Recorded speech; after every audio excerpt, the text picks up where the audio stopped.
Ini langsung ini ya. Ini saya langsung. Datang langsung. Assalamualaikum warahmatullahi wabarakatuh.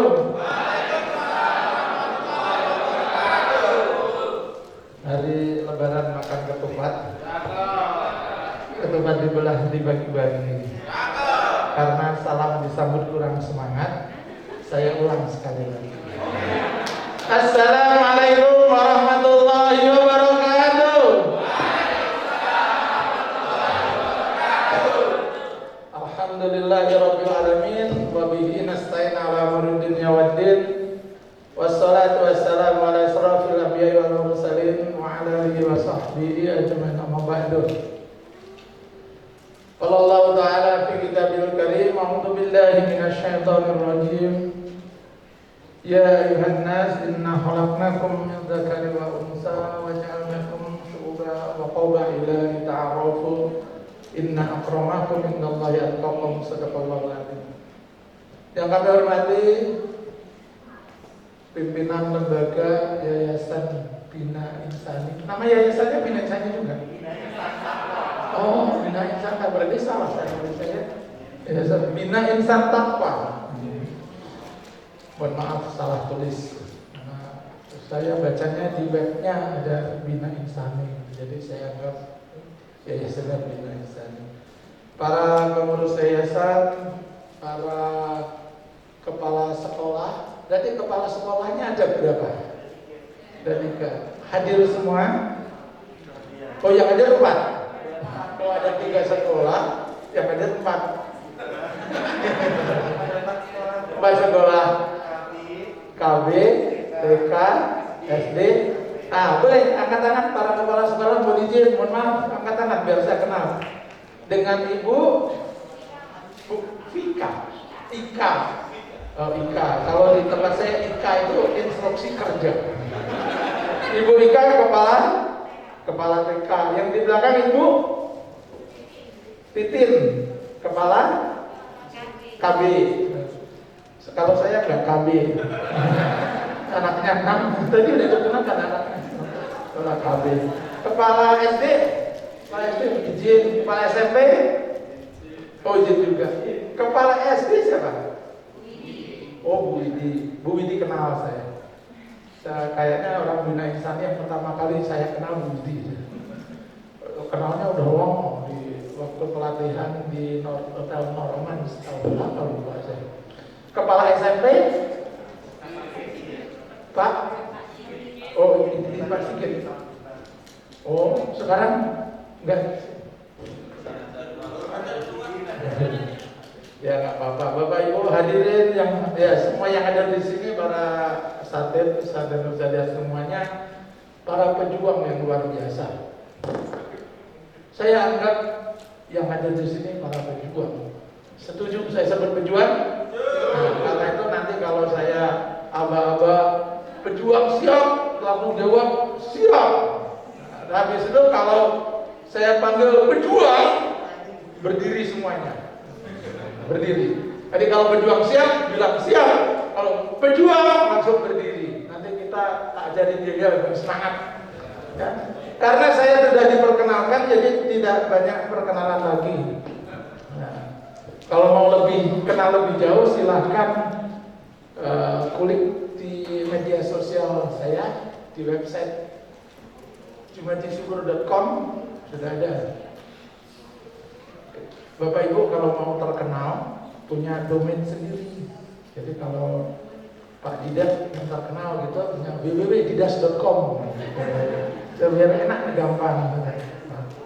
Ya, kalau makanya saya punya www.jumajisyukur.com. Sudah saya buat sejak tahun 2010 sampai sekarang, jadi umurnya sudah panjang. Pejuang siap? Siap. Posisi siap tuh kalau dalam posisi duduk siap seperti apa? Tangannya berhenti dari megang apapun. Jadi siap gitu. Kalau masih memegang sesuatu berarti belum siap. Pejuang siap? Siap. Pejuang berdiri semua. Nah, berdiri. Bina Insani punya yel-yel kan? Yel-yelnya apa? Kalau ditanya apa kabar semua, jawabannya apa? Buat biasa, mana-mana kayak gitu. Alhamdulillah, luar biasa, Allahu Akbar. Semua sekolah yang pernah saya datengin jajannya sama. Buat yang lain. Sekarang saya kasih, ya boleh dipakai, boleh enggak, tapi hari ini pakai itu. Kalau saya tanya, kalau saya bilang Bina Insani, jawabnya great education, great nation, Allahu Akbar. Great education, great nation, Allahu Akbar. Okay. Great education, great nation. Katanya apa ya? Kok langsung berbinar-binar matanya? Kayaknya cocok gitu. Oke, kalau dalam posisi berdiri, saya bilang Bina Insani, great education, great nation, Allahu Akbar. Bina Insani, great education, great nation, Allahu Akbar. Ada satu lagi, salam perubahan. Kita kan sering pengen berubah nih. Kenapa aku memanggil saya ke sini? Pasti ada sesuatu yang ingin dirubah. Betul? Betul? Kalau nggak ada, makanya undang saya ke sini. Nah, yang pengen dirubah kualitas layarnya. Improve our performance. Berarti harus ada sesuatu yang dirubah. Improvement dan perubahan itu sesuatu yang jalan beriringan. Kalau nggak mau berubah, nggak ada improvement.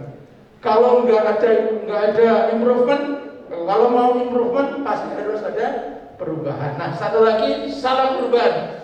Kalau saya bilang salam perubahan, jawabnya tangan kanannya bilang bisa 3 kali, bisa. Tangan kiri yakin bisa, tangan kanan diangkat lagi, Allahu Akbar. Ya. Salam perubahan. Bisa.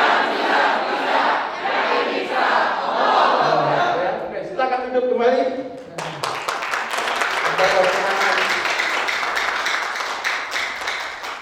Terima kasih kepada tepuk tangannya Maria. Ada ground rules. Jadi ada aturan-aturan yang akan saya pakai selama sesi ini. Saya dikasih waktu sampai jam 5 sore. Jam berapa? Jam berapa Bu Ana? 11? 10.30. Oke, siap. Sebelum berarti sampai sesi kedua berarti 11.30 sebelum duhur. Selama saya di sini ada ground rules yang harus kita sepakati. Undang-undang kesepakatan. Yang pertama, tidak boleh keluar ruangan. Apapun alasannya. Jadi kalau mau keluar ruangan, silakan keluar ruangan sekarang. Jadi kalau mau izin, kecuali nanti pas break. Kalau mau ke toilet pas break. Kalau mau ngapa-ngapain ditahan dulu. Pokoknya saya mau fokus. Sepanjang saya di sini tidak boleh ada yang keluar masuk. Kecuali panitia yang memang harus mengurus sesuatu. Selain itu harus ada di sini. Apakah setuju? Kalau nggak setuju nggak apa-apa. Saya nggak jadi. Apakah setuju? Oke, sudah setuju. Tuh, silakan. Kalau ini masih saya bolehkan. Tadi nanti begitu sudah masuk ke sini, nggak boleh ada yang keluar kecuali saat break. Oh, saya ada kasih waktu 5 apa ya? 3 menit dari sekarang silakan keluar. Wah, langsung kosong gitu. Ya Allah Gusti. Ya nggak apa-apa. Lebih baik kayak gini daripada nanti keluar masuk ya. Nggak seru gitu. Nah, yang masih tersisa di sini nggak apa-apa. Ini benar-benar nggak mau keluar, nggak apa-apa, baru dipaksakan. Yang mumpung di sini nanti tak kasih. Ada yang mau hadiah? Mumpung banyak yang keluar, jadi hadiah hanya untuk kita aja. Ada yang mau hadiah? Sekarang saya mau, kita akan bermain game. Muji gurunya harus dites nih, konsentrasinya. Temukan polanya. Ini kalau dulu kayaknya udah pernah deh kayak gini. Udah biasa bermain pola, mau lihat sih. Dengan ibu siapa namanya? Bu Ika, Bu Ana, Pak Didas, Pak Hengki. Dulu di tempat saya ada pemain bola namanya Hengki Haipong, pemain terkenal. Oke, Bapak Ibu semuanya temukan polanya. Kalau ini namanya permainan orang ketiga, pernah dengar itu? Belum kok mantuk. Pak Didas sudah lucu kok. Belum. Nah, belum biasanya ini kan? Belum. Aku bingung. Kita terjemahkan ini. Temukan polanya. Namanya, nama permainannya orang ketiga. Kalau orang pertama namanya Ana, orang kedua namanya Didas, maka orang ketiganya adalah Hengki. Temukan polanya. Orang pertama namanya Ana, orang kedua namanya Didas, maka orang ketiganya adalah Hengki. Namanya siapa, Bu? Namanya siapa? Rike. Rida. Hari Jumat, Pak. Oh, Frida, ya Allah. Ya, saya ingatnya dulu ada penyanyi namanya Rida Sita Dewi gitu. Bunyinya kencang itu berarti ketahuan umurnya. Itu berarti umurnya zaman-zaman itu. Nah, saya ini raker ini. Ustaz namanya siapa? Ahmed. Biasa nama Ahmad. Ya Allah. Ahmad gitu. Kalau orang pertama Ahmad, orang keduanya jangan ganti. Orang pertama Ahmad yang ini, orang pertama Ahmad, orang kedua Didas, maka orang ketiganya adalah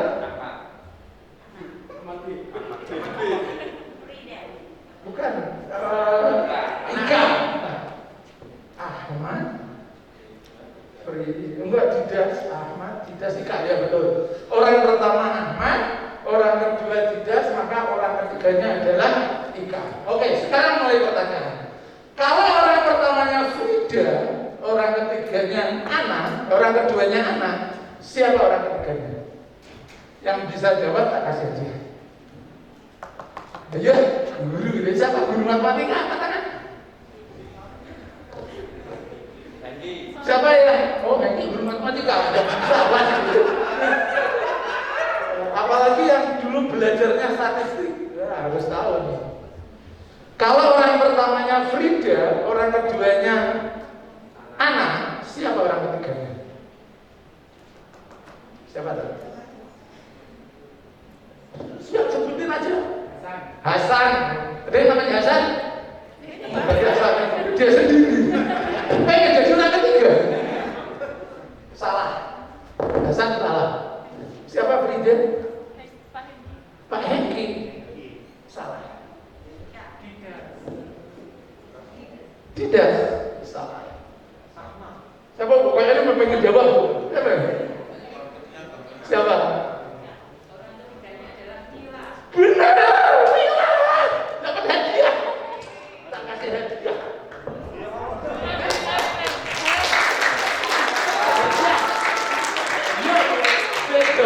Oke. Ibu Mila. Bu siapa? Damar. Damar dapat hadiah 50.000. Ayo bapak-bapak. Coba pelajari polanya. Kalau Frida, Ana, Mila. Kalau orang pertamanya Ahmad, orang keduanya Frida, orang ketiganya siapa? Orang ketiganya Ahmad. Orang ketiganya Ahmad. Terima kasih, hadiahnya sudah habis. Tapi benar. Benar jawabannya.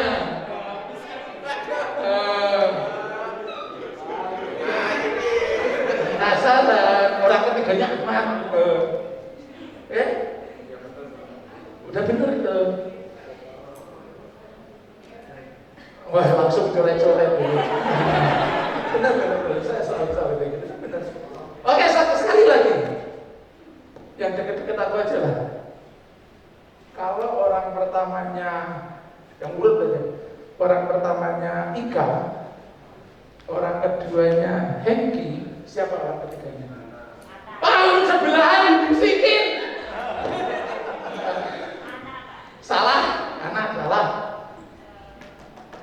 Nanti ya, tunggu. Nanti akan pada ujungnya tak suruh jawab, tapi nanti tunggu dulu dan sabar. Tengah belum ada yang jawab. Siapa Bu? Siapa? Anjar. Namanya Anjar. Orang ketiganya siapa? Anjar. Salah. Mesti dikandani belum kan? Belum dikandani? Belum. Berarti menurut atau orang ketiganya siapa? Pelan-pelan aja di sini. Siapa? Sandi. Orang ketiganya Sandi. Kurang tepat. Bu, siapa Bu? Wah, benar sekali. Orang ketiganya Joko Widodo. Biarpun orang yang lain yayasan gak apa-apa. Joko Widodo kan yayasan lain kan? Bener tuh. Wes, penasaran? Di close gamenya. Wah, apa mau kan? Kayak kita udah datang semua belum ini? Ya Allah kok belum? Oh, antri. Oke, itu baru rules pertama. Rules kedua adalah handphone tidak boleh berbunyi. Kalau maka lepaskan tangan kita dari handphonenya. Cuma 2 jam saja. Saya aja merelakan 2 jam nggak bawa handphone. Tak tinggal handphone mah beneran umumnya. Kok nak muni apa di sini? Kalau handphonenya bunyi, maka akan saya ambil dan dijadikan door prize. Setuju? Wah, makanya jangan sampai handphonenya bunyi. Daripada nanti jadi door prize, senang yang dapat door prize. Nah, rulesnya itu aja. Ada rules ketiga. Rules ketiga adalah selalu aktif dan partisipatif dalam kegiatan ini. Belajarlah dari semua orang yang hadir di sini. Belajar bukan hanya dari saya, tadi dari teman, dari pendapat-pendapat dan dari yang lain. Oke? Setuju? Kalau saya bilang setuju, jawab sepakat. Kalau saya bilang sepakat, jawabnya setuju. Benar balik. Setuju? Sepakat? Oke, terus mulai saja diatur. Ada guru sekali-kali dikerjain, masa ngerjain murid terus. Saya dulu cita-cita saya waktu kecil itu ada 2, Pak. Yang pertama pengen jadi tentara. Yang kedua pengen jadi guru, karena menurut saya itu 2 profesi paling mulia. Yang pertama tentara itu menjadi pembela negara, guru menjadi pendidik negara. Makanya saya pengen dua-duanya. Ternyata saya sekolahnya SMK, dan lulus SMK saya langsung bekerja. Waktu itu saya pengennya lulus SMA masuk Akmil, pengen banget masuk Akmil. Ternyata dari SMK masuk Akmil sulit. Sebelum SMK, saya SMP itu ikut tes SMA Taruna Nusantara. Ternyata saya tidak keterima karena berat badan saya kurang, terlalu ringan. Waktu jangan bayangin sekarang Bu, saya dulu kecil. Waktu SMP saya kecil banget berat badannya, maka waktu itu disuruh sama orang tua itu disuruh makan. Kenapa Bu? Kalau yang berat badan pepaya.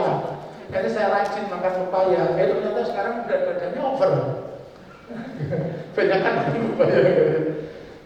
Singkat cerita saya tidak jadi tentara. Waktu lulus SMK sebenarnya ditawarin masuk Akpol. Sudah persiapan masuk Akpol, latihan, disuruh nyiapin uang. Waktu itu saya ketemu orang yang akan membawa saya itu bilang, "Kowe duwe sawah piro nang?" Saya bilang, "Bapak yang punya sawah banyak, 6, 10 kotak lah saya Pak gitu." Ya wes, pengedol piro-piro lah gitu. Pokoknya siapin, waktu itu cuma suruh nyiapin uang 100 juta kalau nggak salah. tahun 95.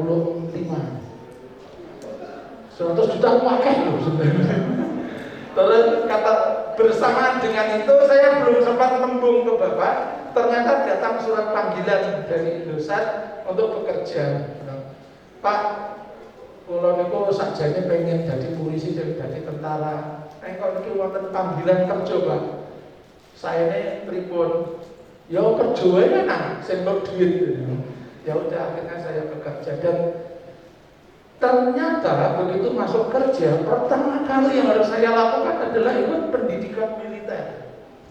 Jadi di Indonesia itu saya harus mengikuti pendidikan militer 3 bulan saya mengalami benar-benar militer. Jadi ya lumayan lah kalau sekarang tampangnya kayak tampang militer itu memang bawaannya kayak gitu. Sekarang saya nggak bisa punya rambut panjang, itu nggak bisa. Jadi rambutku standarnya ya segini nih. Kalau panjang dikit tak potong, panjang dikit tak potong, misalnya kayak jiwa tentara. Dan alhamdulillah juga akhirnya menikah dengan anak tentara.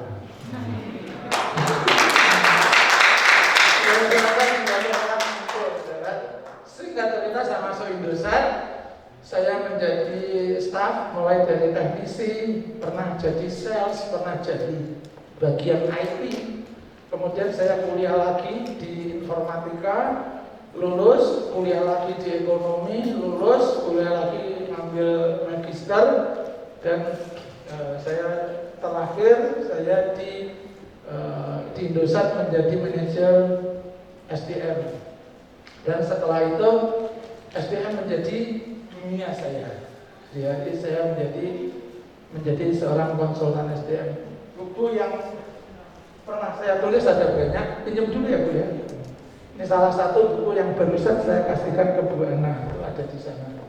Buku Practical HR. Dan dari ini satu dari 12 buku yang pernah saya tulis. Jadi Bapak Ibu, nulis itu satu hal yang sangat penting. Saran saya, antum jangan hanya menjadi guru saja, jangan hanya bisa mengajar saja, tapi usahakanlah menulis juga. Karena para ulama-ulama kita mewariskan ilmunya bukan hanya dari majelis-majelis taklim saja, mewariskan ilmunya melalui karya-karya tulis. Betul? Betul? Karena itu usahakan harus ada karya tulis yang dihasilkan. Jangan sampai meninggal dunia sebelum melahirkan buku. Jadi kalau bisa upayakan. Kalau saya bercita-cita menulis 100 buku sebelum meninggal dunia. Dan sekarang yang saya tulis yang terbit baru 12, tapi ada puluhan e-book yang sudah saya tulis, ada lebih dari 30 elektronik book yang sudah saya tulis. Modal saya sih berencana setiap 1 bulan sekali itu minimal ada buku yang tertulis yang tercipta sebulan sekali. Jadi kalau antum minimal seumur hidup lahirkan 1 buku, minimal seumur hidup lahirkan 1 buku agar ada warisan yang kita tinggalkan untuk anak cucu kita. Wah, kita ikut dorongan, langsung ngomong. Merasa bersalah. Oh iya ya, saya senang membuat merasa bersalah. Ini buku yang saya tulis berdasarkan periodisasi kehidupan saya. 3 buku yang paling bawah ini saya tulis ketika saya menjadi kepala cabang Indosat di Tanjung Balai Karimun di Kepulauan Riau. 2 tahun saya di sana. Sebelumnya saya 10 tahun bekerja di Indosat cabang Batam. Jadi saya 10 tahun di Batam. Selama di Batam lah saya proses ta'aruf dan menemukan pendamping hidup. Dan kisah-kisah itu saya tulis dalam buku judulnya Curhat Lelaki. Jadi kalau mau saya silakan nanti order. Cuman tadi saya lupa bawa buku Curhat Lelaki, malah harusnya saya bawa dan saya bagikan. Gratisan gitu kan senang biasanya kan, biar baca suka gratisan ini. Cuma hari ini yang saya bawa buku itu, dan buku ini kalau saya bagi gratis eman-eman dari Rogone larang. Buku ini saya jual harganya 345.000. Larang. Katanya, wah kok larang ya, memang sengaja dijual mahal. Karena target marketnya spesifik. Target market saya itu bagian SDM yayasan, bagian SDM sekolah cuma satu orang yang target market saya di setiap yayasan. Dan saya cetaknya terbatas, tapi banyak yang beli. Ngomong-ngomong, ongkos cetaknya murah. Itu ongkos cetaknya cuma 24.000 di percetakan, tapi nyetaknya atau minimal 1.000. Kan untungnya apa? Nyetak 24.000 dijual 345.000, untungnya banyak. Pak, kok kayak Yahudi Pak? Yang saya jual bukan kertas, yang saya jual isinya sangat mahal, dan buku-buku HR itu memang harganya segitu. Nah, yang beda kenapa kan saya jual mahal, karena itu pengalaman praktis. Kalau pakai buku itu Bu Ana tinggal contoh saja, contek habis-habisan. Ya, istilahnya itu ATP. Yang sering kita pakai kan ATM, amati, tiru, modifikasi. Kalau Bu Ana ATP, amati, tiru, plak.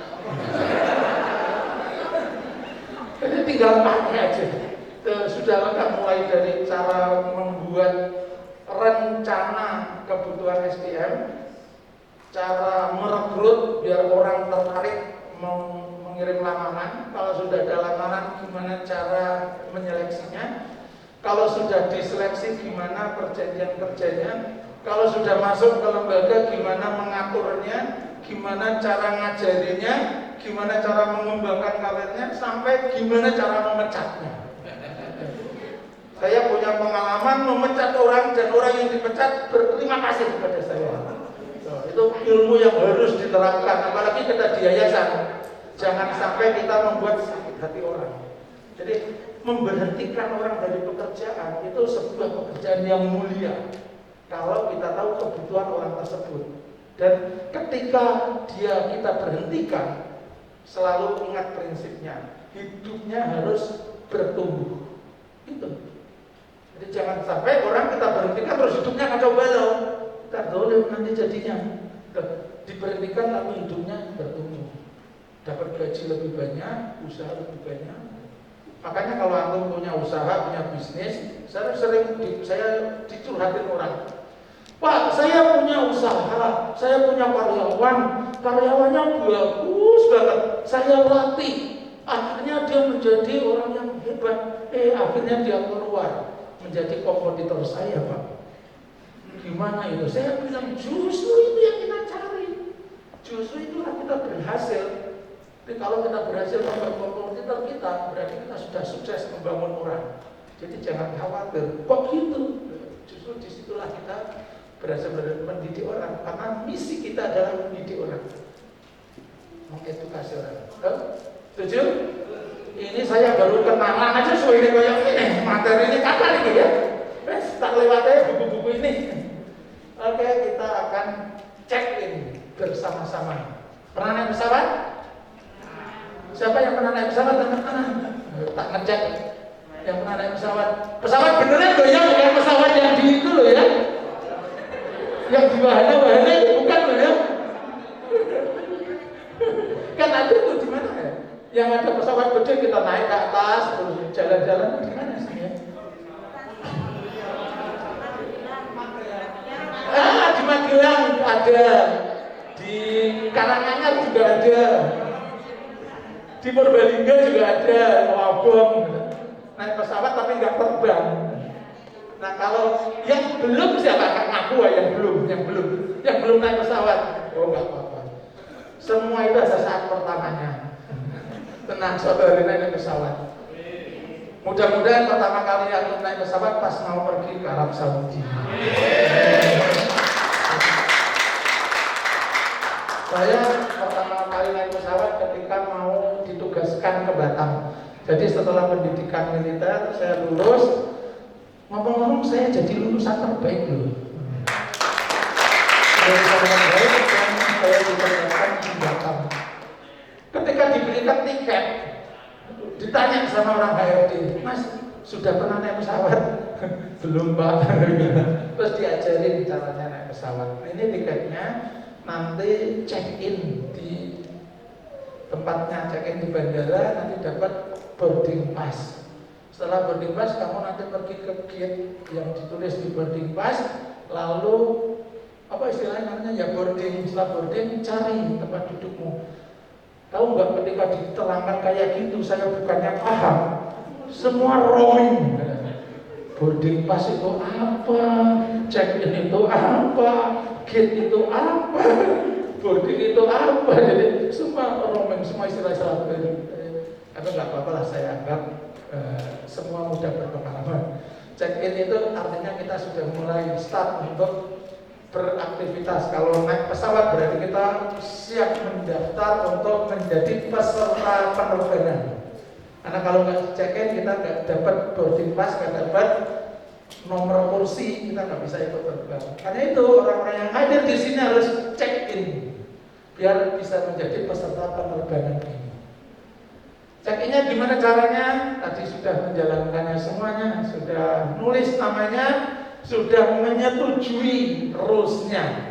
Seperti naik pesawat juga ada rules-nya. Saya pramugari biasanya ngomong, kita naik pesawat ini kita akan terbang dalam ketinggian ini, kemudian semua mengikatkan apa jenenge fasten your seatbelt. Bahasa Jawanya apa Bu? Kencangkan sabuk pengaman Anda.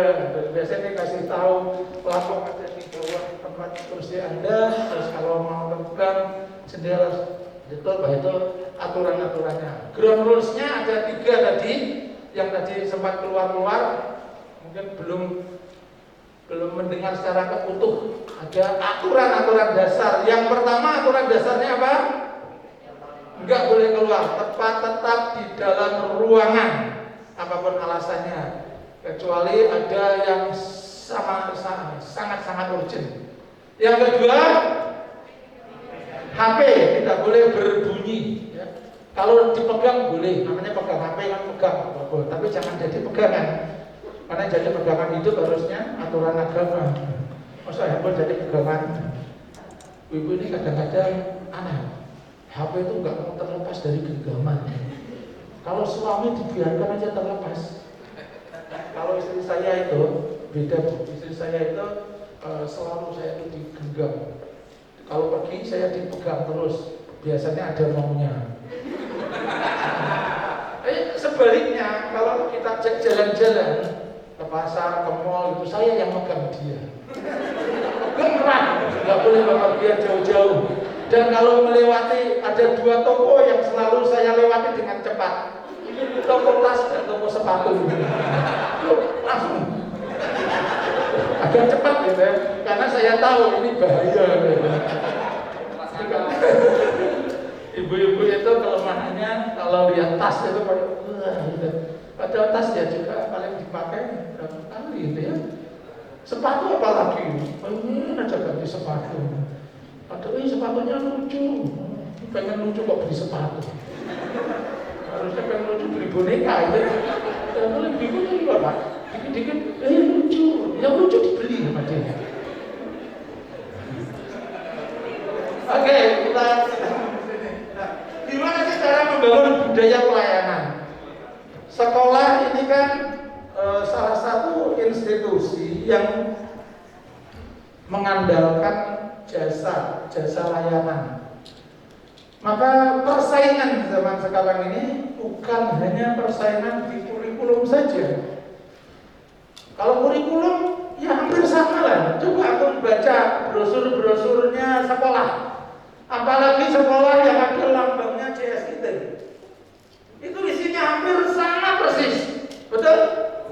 Program unggulannya apa? Tahfiz. Sama semuanya. Guru-gurunya sama. Kan kalau guru saya itu sudah ngisi di CSIT mungkin udah ratusan sekolah kayaknya.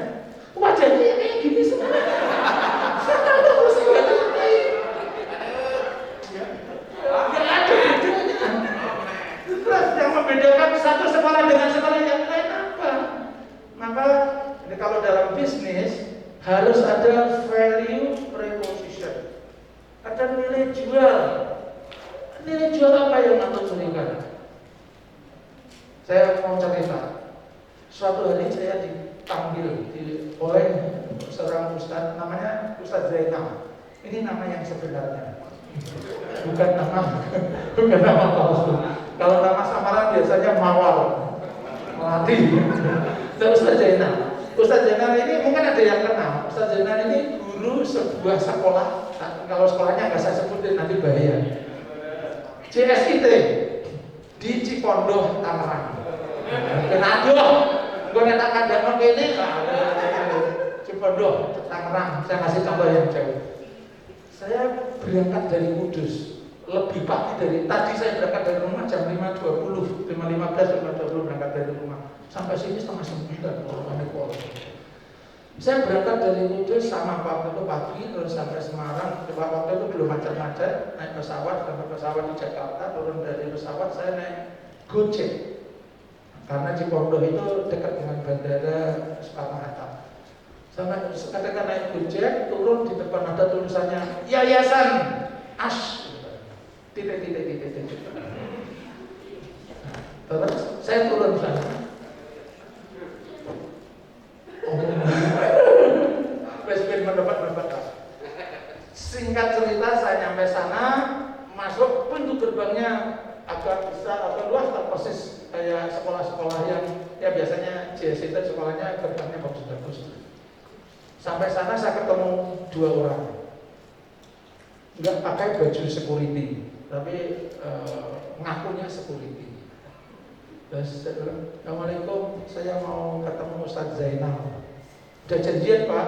Sudah. Oke, silakan nanti Bapak lurus ke sana, mentok belok kanan, nanti mentok belok kiri lagi, ada gedung 2 lantai, Bapak naik atas lantai 2. Pak Zainal ada di lantai 2. Oke, terima kasih. Benar saja. Mentok belok kanan, ada ketemu 2 orang, 2 orang lagi. Assalamualaikum. Kayaknya si security juga, tapi nggak pakai seragam. Ini security banyak nggak pakai seragam.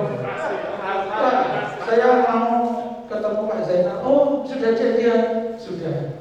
Jalan ke sana. Ada lantai 2, gedung 2 lantai. Bapak naik ke atas, Pak Zainal di lantai 2. Oh, terima kasih. Ini aja yang kosong ya. Akhirnya saya bilang, wah, ada gedung, ada 2. Ini maksudnya gedung yang mana ya? Gedung yang ini atau gedung yang ini? Lebih tensin lagi, tahu tensin? Tensin itu apa? Bahasa Jakarta. Tensin itu malu. Apa isin gitu?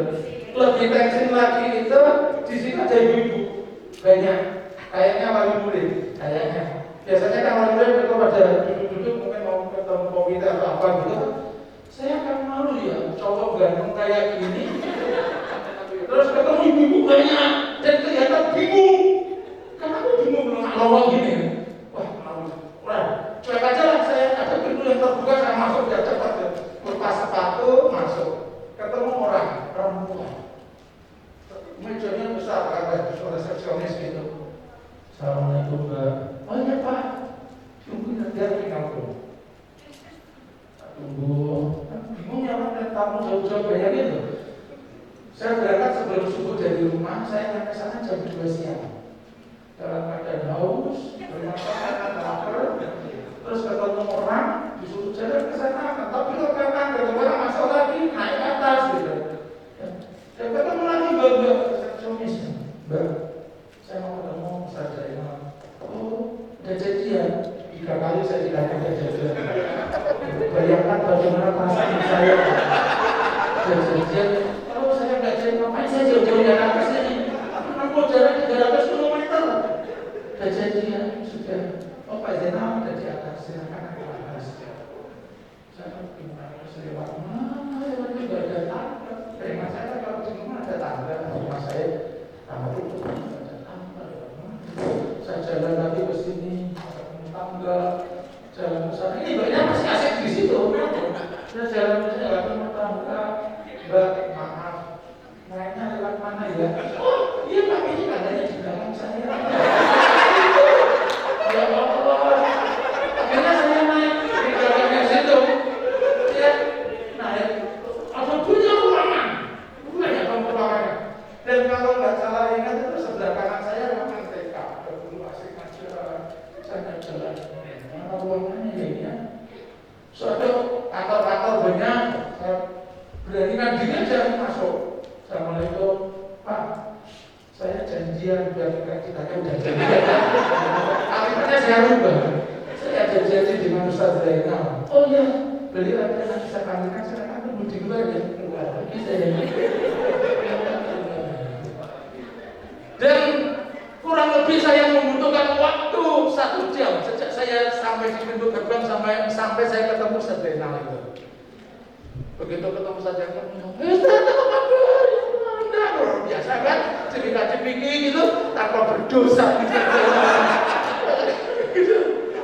Akhirnya saya bilang, Ustaz, antum ke sekolah JSIT.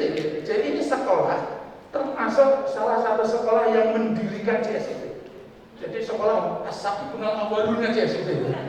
Nah, ini aku tahu. Jadi awal-awal JSIT berdiri itu salah satu pendirinya sekolah itu. Antum tuh sekolah jadi teladan. Masa pelayanannya kayak gini? Kalah dengan sekolah-sekolah modern, kalah dengan sekolah Nasrani. Sekolah Nasrani itu bagus-bagus. Saya kalau berkunjung ke sekolah Nasrani malah dihormati. Diantar sebenarnya. Ya, itu kira-kira kekecewaan saya dengan salah satu sekolah JSIT. Di lain hari saya berkunjung ke sekolah Islam bukan JSIT. Ini saya sebutkan namanya karena bagus saya sebutkan. Namanya Nizamiyah Andalusia School di Jakarta Timur, dekat Taman Mini. Sama peristiwanya, saya dipanggil Pak Junadi bisa hadir ke sekolah saya. Ceritanya ada di buku itu, nanti baca. Saya ceritakan kejadiannya. Saya datang ke sana, ketika janjian, apa yang dia berikan? Pak Junadi pesawatnya nyampe Jakarta jam berapa? Biar kami siapkan jemputannya. Beda sekali dengan yang tadi kan. Cintanya nggak diapa-apakan. Udah sampai sana kayak gitu. Dan saya bilang nggak usah dijemput karena nanti saya akan mampir-mampir dulu. Saya langsung ke sekolah saja. Oh begitu Pak, nggak merepotkan, nggak apa-apa. Karena saya nggak langsung direct ke tempatnya Budini, namanya Budini. Oh ya nggak apa-apa. Nanti kalau sudah mau sampai kabarin. Saya mampir beberapa tempat, agak siang saya ke sana.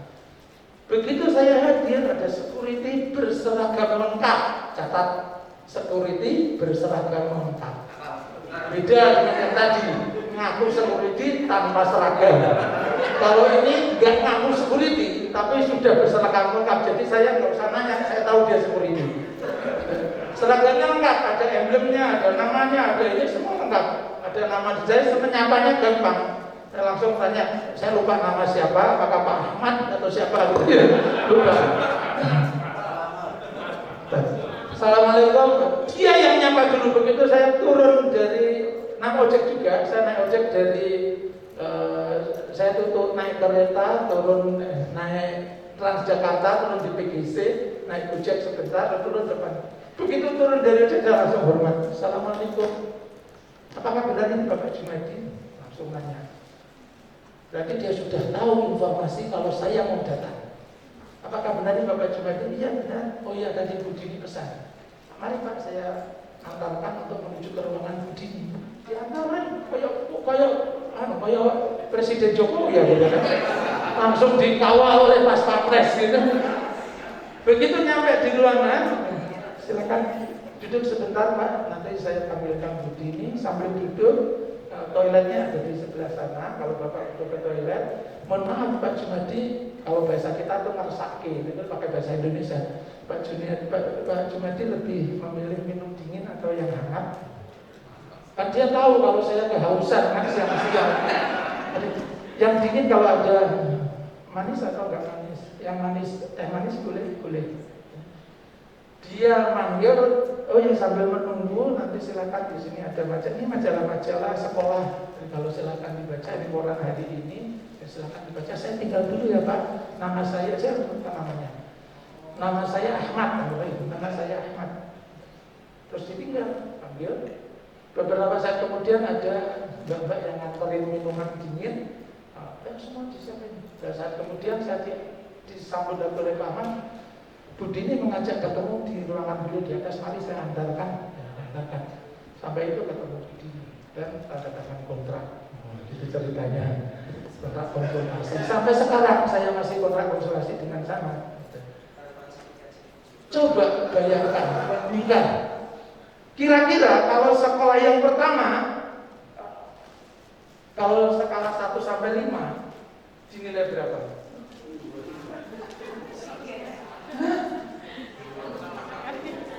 Itu JSIT loh ya. DHD bukannya ada. Malah kalah dengan yang enggak JSIT. Yang tadi examnya dinilai berapa? 3 1 sampai 5. Oke, nanti akan kita bercerita. Nah, sambil ini sebenarnya saya mau ngajak nonton bareng. Saya tidak ingin panjang-panjang membahas tentang pelayanan. Mudah-mudahan dengan film ini bisa diklik, ya, diklik aja. Ini diklik ini. Kayaknya settingannya nggak otomatis. Nah, oke. Nah, makanya yang belum pernah naik pesawat nanti agak bingung ini ceritanya apa. Enggak apa-apa, ikutin aja.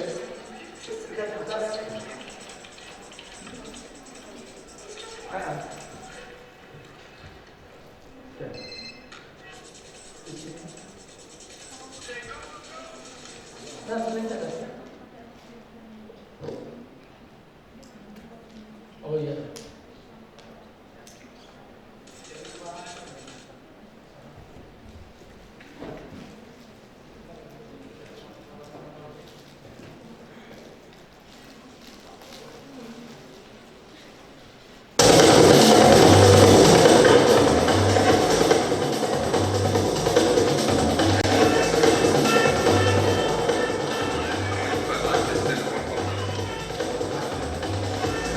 Nah, perhatikan baik-baik apa yang terjadi.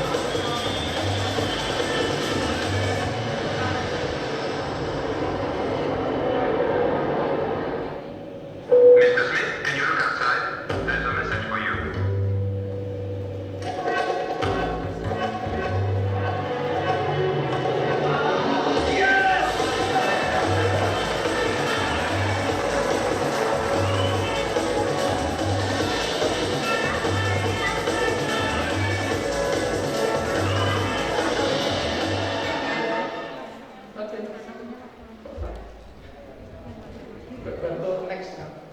Bantu next satu.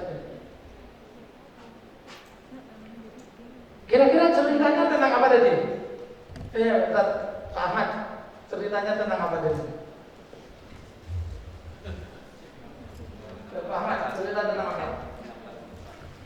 Penyambutan, pelepasan siapa? Pak Smith kemana? Pergi haji gitu ya. Apa gimana ceritanya? Kok tadi tulisannya apa itu?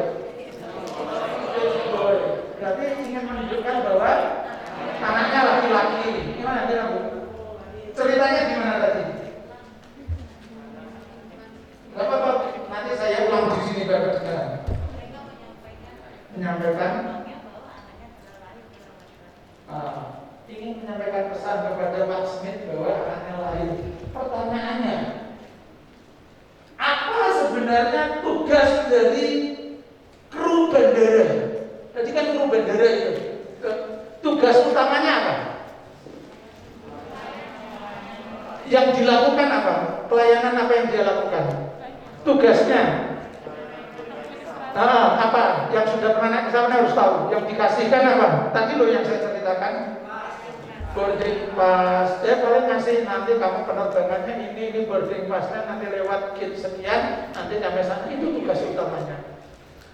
Apakah dalam job desk-nya kru bandara itu ada suruh buat formasi, buat tulisan Pak Smith anakmu lanang? Itu masuk dalam job desk-nya enggak? Kenapa kok kru bandara itu mau melakukan itu? Aku khawatir ini ada yang belum paham tentang ceritanya film tadi. Apa maksudnya? Tak ceritanya dulu saya. Dan kita sama-sama persepsinya. Jadi tadi ceritanya Pak Smith itu mau terbang. Ketika sampai bandara dia kelihatan gelisah. Dan singkat ceritanya si kru bandara ini nanya tidak aja di cerita itu. Dia nanya, kenapa kok gelisah? Saya sedang menunggu anak saya mau lahir. Kayaknya di detik-detik ini lahir. Di rumah sakit mana? Disebutkan rumah sakitnya. Kru bandara nanya ke rumah sakitnya, apakah sudah lahir? Ternyata sudah lahir, anaknya laki-laki.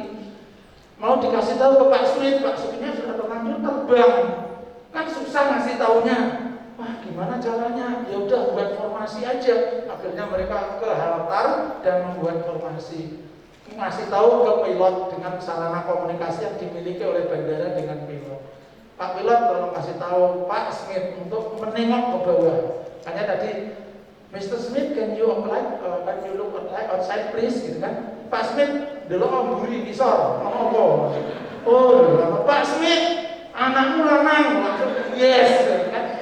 Coba kalau kita jadi Pak Smith, gimana perasaannya? Senang banget, terharu. Wah, nah aku naik pesawat bukan cuma dikasih tempat duduk yang nyaman, bukan cuma pramugarinya yang baik, bukan cuma pilotnya yang baik, tapi dia membuat kabar yang aku tunggu-tunggu. This is service. Inilah yang disebut dengan pelayanan. So, what is service in your mind? Apa pelayanan menurutmu? Dari cerita ini, menurut Bapak Ibu, apa yang disebut dengan service? Apa yang disebut dengan pelayanan? Ayo, siapa yang pakai raise hand? Tuh raise hand. Raise hand. Kayak Zoom mana loh?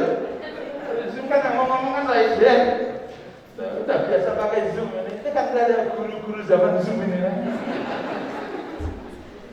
Ngomong kemarin barusan saya sebulan lalu atau 2 bulan yang lalu lah, kan saya membantu rekrutmen di sebuah perusahaan di Pati, merekrut alumni zaman pandemi. Ternyata ada hal-hal ini untuk masukan Bapak Ibu semuanya. Ada hal yang sangat penting yang hilang ketika zaman pandemi, itu adalah kepercayaan diri untuk berkomunikasi dengan orang. Jadi mereka kita ketemu langsung down. Mana grogi, nggak berani menyampaikan pendapat, hal-hal yang kaitannya dengan interpersonal sangat hilang. Mungkin untuk pelajaran kita. Ini levelnya SMK. SMK kan biasanya pengalaman saya kalau merekrut anak SMK, anaknya PD-PD. Anak SMK itu memang sudah memiliki mental siap bekerja. Tapi alumni SMK di zaman pandemi, kesiapan untuk bekerjanya sangat rendah. Nah, mereka tidak banyak berinteraksi dengan orang, nggak kerja praktek, nggak ketemu. Jadi itu mungkin jadi bahan evaluasi. Kembali, apa pelayanan? Kalau nggak ada yang raise tak tunjuk. Aku yang dia silakan. Dan Pak siapa namanya? Ustadz Nahrawi, silakan. Memanjakan konsumen. Nanti kalau memanjakan jadinya prinsipnya Anda puas, kami lemas. Ya, oke, memanjakan konsumen. Apa menurut itu? Siapa? Kulina. Apa menurut Kulina?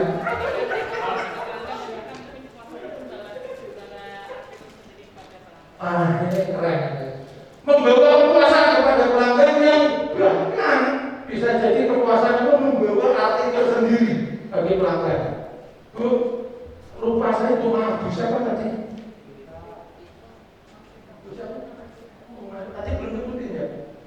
Belum memperkenalkan diri kan? Oh, berarti saya nggak lupa. Bu masih apa? Kepentingan orang yang datang kepada kita agar dia merasa puas di suatu tempat. Agar dia puas. Pertanyaan saya selanjutnya adalah, kalau kita institusi sekolah, berarti pelanggan kita siapa? Siapa saja sebutkan, nggak cuma satu pastinya. Yang pertama orang tua, setuju. Yang kedua Peserta didik, siswa setuju. Siapa lagi? Tamu. Siapapun tamu yang datang, baik itu dari dinas, bahkan dari Erlangga. Kalau datang itu ya harus, nah itu pelanggan kita. Siapa lagi pelanggan kita? Warga setempat, semua stakeholder, itu semua orang yang berhubungan dengan sekolah itulah pelanggan kita. Dan satu lagi jangan dilupakan, pelanggan kita adalah teman kerja kita sendiri. Sesama peran, sesama guru, berarti mereka adalah pelanggan kita. Bagian HRD pelanggannya siapa? Karyawan. Di HRD tugas utamanya adalah memuaskan karyawan. Ingat ya Bu Ani ya. Gimana karyawannya bisa puas itu tugas utamanya. Karena saya di bagian HRD, saya puluhan tahun berinteraksi dengan orang, selalu saya tanamkan di tempat saya. Karyawan yang adalah pelanggan utama kita, maka karyawan harus dipuaskan. Makanya nanti Bu Ana harus membuat survei kepuasan karyawan. Sudah pernah dilakukan? Buat mumpung akhir tahun, buat dulu. Karena kalau sudah disurvei kepuasan, kita bisa tahu berapa ukuran kepuasan yang akan kita raih tahun depan. Jadi misalkan ini bulan November, kalau ada kayak gini, ambil aja ini sebagai sampel, sudah cukup ini. Jadi sampel survei kepuasan. Misalkan yang puas baru 70% bilang sangat puas, 20% bilang cukup puas, 10% bilang sama sekali tidak puas. Gitu. Itu kan bisa jadi data. Tugas HRD adalah gimana caranya meningkatkan tingkat kepuasan karyawan. Tugas guru meningkatkan tingkat kepuasan siswa, tingkat kepuasan wali murid. Masing-masing sekolah harusnya membuat tingkat kepuasan. Bu Ika sudah pernah melakukan survei tingkat kepuasan? Belum. Oh sudah atau belum? Yang benar? Anggap saya sudah. Berarti kalau sudah, berarti harus ditingkatkan. Orang tua sudah, murid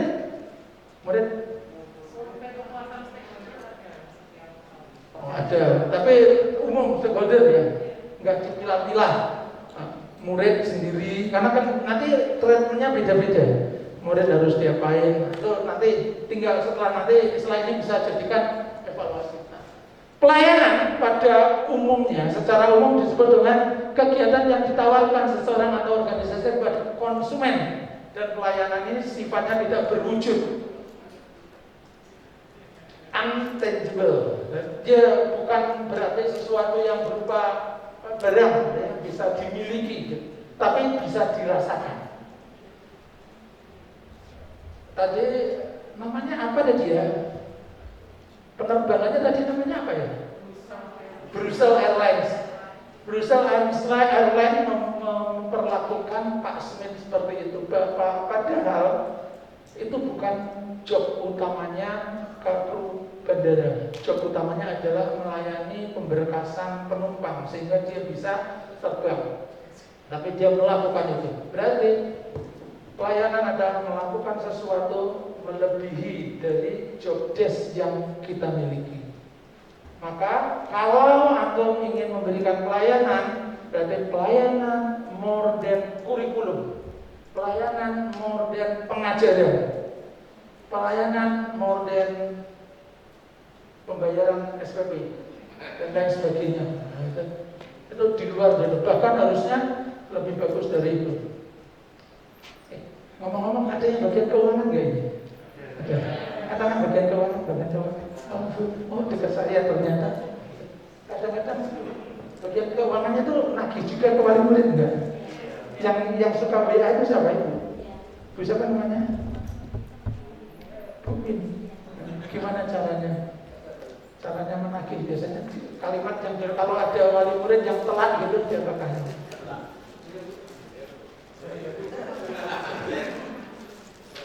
Mohon maaf, konfirmasi.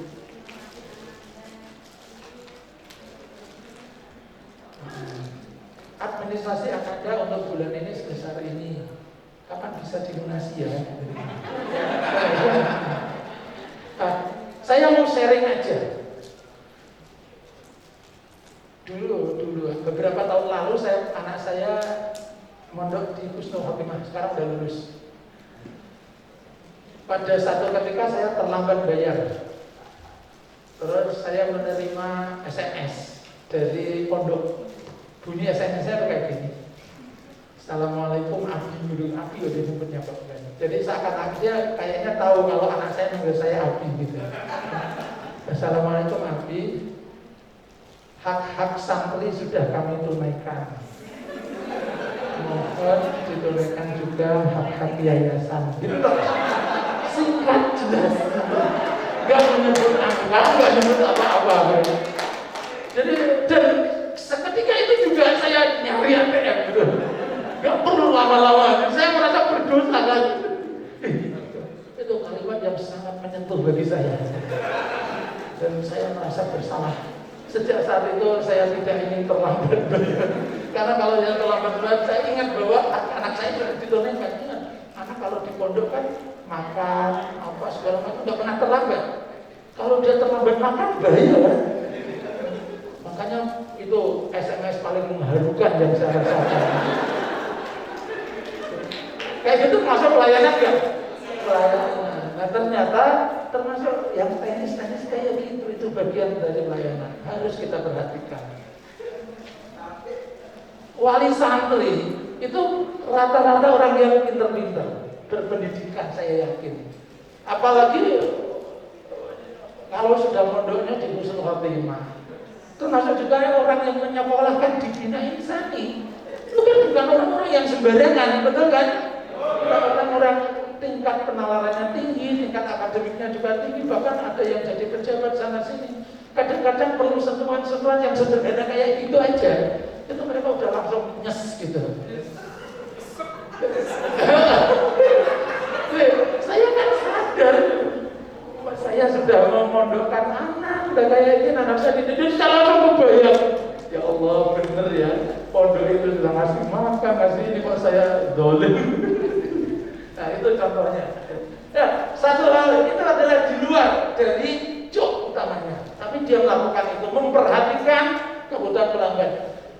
Prinsip dalam layanan, mindsetnya berorientasi kepada keinginan dan kebutuhan pelanggan. Jadi bukan keinginan dan kebutuhan kita, bukan keinginan dan kebutuhan yayasan, tapi keinginan dan kebutuhan yayasan.